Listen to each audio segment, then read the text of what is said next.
Aujourd'hui, vous allez être témoin d'une prise de parole historique qui a fait trembler les murs du Parlement belge. Un député ose dire tout haut ce que beaucoup pensent tout bas, avec des preuves qui ont laissé l'Assemblée sans voix. Face à l'ambassadrice d'Israël, il dévoile des données choquantes et des images inédites qui contredisent totalement le narratif officiel. Ce qui va suivre est l'une des confrontations les plus intenses jamais vues dans l'hémicycle, où chaque accusation est étayée par des preuves irréfutables. Dans un moment de tension extrême, cet élu va briser tous les codes diplomatiques en brandissant des documents qui prouvent l'impensable. Préparez-vous à voir pourquoi cette intervention parlementaire est devenue virale et fait trembler les chancelleries du monde entier. Merci Madame la Présidente et je remercie ma collègue du Parti Socialiste de son partage de temps. Il est clair que la manière avec laquelle cette discussion est organisée nous laisse sur notre faim et je trouve que ça ne répond pas du tout à la gravité de la situation. Et j'aimerais ici aussi, à mon tour, présenter des excuses, présenter mes excuses au peuple palestinien sur le manque de dignité dans ce Parlement, dans le traitement de cette problématique. Parce qu'aujourd'hui, nous vivons en direct le massacre d'un peuple. Nous vivons en direct le génocide d'un peuple. Et que dans notre pays, qui est un allié de l'État d'Israël, qu'il a toujours soutenu, aujourd'hui, même dans le cadre d'un génocide, même dans le cadre de crimes de guerre et de crimes contre l'humanité, et ce n'est pas des éléments que j'invente, c'est des propos qui ont été avancés par la Cour internationale de justice, la Cour pénale internationale même le procureur a demandé même qu'il y ait un mandat d'arrêt contre Benjamin Netanyahou, le premier ministre du gouvernement d'extrême droite en Israël.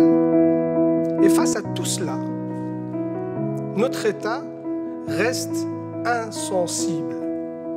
Zéro sanction contre l'État génocidaire. Et oui, je le dirai, je le répéterai, je le dirai autant de fois que je pourrai, l'État génocidaire.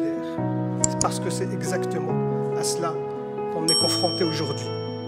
Je vous ai entendu, Madame l'ambassadrice, mais quel culot de venir ici et de défendre ce que votre armée coloniale est en train de faire au peuple palestinien et au peuple libanais.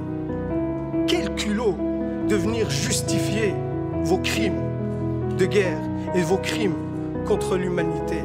Où est passée votre humanité, Madame l'ambassadrice, pour venir ici justifier ces atrocités? Parce que vous avez montré des vidéos, vous avez vu ça? C'était au camp de réfugiés de Jabalia. Ce jeune homme qui est ici, ce n'est pas un terroriste. Il est brûlé vif ici. Parce que votre armée a bombardé un camp de réfugiés. Ici, c'est le bombardement d'un hôpital. Un hôpital avec des victimes civiles. Votre armée a tué en quelques mois autant d'enfants que sur les 4 dernières années dans tout conflit confondu par le monde. Et ça, vous venez le justifier. Est-ce que quand vous tirez sur des enfants, quand vous tuez des enfants, des femmes, est-ce que c'est ceux-là qui vous terrorisent? Aujourd'hui, c'est ceux-là que vous appelez des terroristes et que vous luttez contre. Quand vous bombardez le peuple libanais par du phosphore qui est interdit par le droit international, c'est pour lutter contre le terrorisme. Quand vos soldats, qu'on considère, que vous dites que c'est l'armée la plus morale du monde, quand vos soldats exhibent les vêtements des femmes assassinées et qui font des vidéos de divertissement sur TikTok, quand ces mêmes soldats posent avec leur butin de guerre fièrement et qu'ils sont fiers de tuer des enfants et des femmes, et c'est eux qui le disent, hein, dans des vidéos TikTok, dans des comptes Twitter, ça c'est votre armée la plus morale. Et oui, monsieur De Macht, moi je ne me rabaisserai pas à vos insultes sur l'éducation, ainsi de suite, je vous laisse ces bassesses pour vous, mais par contre, oui, moi je prends parti dans ce conflit. parti pour les opprimer. Je prends parti pour le peuple palestinien. Et ça vous a tellement agacé que je brandis le drapeau palestinien dans cette commission. Je vais le refaire, M. Demac. Ce peuple a le droit d'exister, a le droit à sa liberté. Ce peuple a le droit à son indépendance. Ce peuple a le droit à la dignité. Et vous les combattez.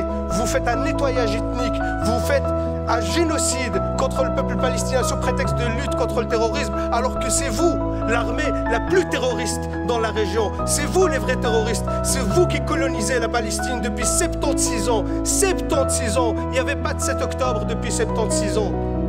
Toutes les résolutions de l'ONU que vous avez violées, vous ne respectez aucun droit international. Vous êtes un État voyou, même au sein de l'Assemblée nationale de l'ONU. Les autres États, ils quittent la salle quand votre Premier ministre, le chef d'un gouvernement d'extrême droite, prend la parole. Les autres États quittent la salle parce que vous êtes devenu un État paria. Et vous osez encore venir ici nous balancer vos salades pour dire que ce que vous faites est justifié. Comment vous pouvez justifier l'injustifiable? Comment vous pouvez justifier le génocide? Comment vous pouvez justifier les crimes de guerre? C'est inacceptable et inadmissible, Madame l'ambassadrice, de venir ici nous raconter ces salades. C'est inacceptable. Et par respect au peuple palestinien, je leur réitère ici tout mon soutien. Tout mon soutien, et je leur demande de pardonner notre pays qui n'est pas à la hauteur de la situation. Parce que jusqu'à aujourd'hui, 0 sanctions ont été prises contre votre État. Et vous savez, vous avez justifié vos réactions parce qu'on vous a lancé des roquettes. Une autre étude sur les attaques en jaune, les attaques libanaises, en mauve, les attaques israéliennes. Qui est le terroriste de la région? Vous êtes l'État terroriste et vous avez des comptes à rendre. Et c'est une honte aujourd'hui que vous êtes resté encore impuni et qu'il n'y a aucune sanction contre vous. Je termine par là, Madame la Présidente, même s'il y a beaucoup de choses à dire, mais on est limité par le temps. Mais je pense que l'essentiel a été dit. Et surtout, ce qui est encore honteux, qu'il y a encore des porte-voix, des porte-paroles dans ce Parlement qui soutiennent cette politique génocidaire. Et ça, c'est inadmissible.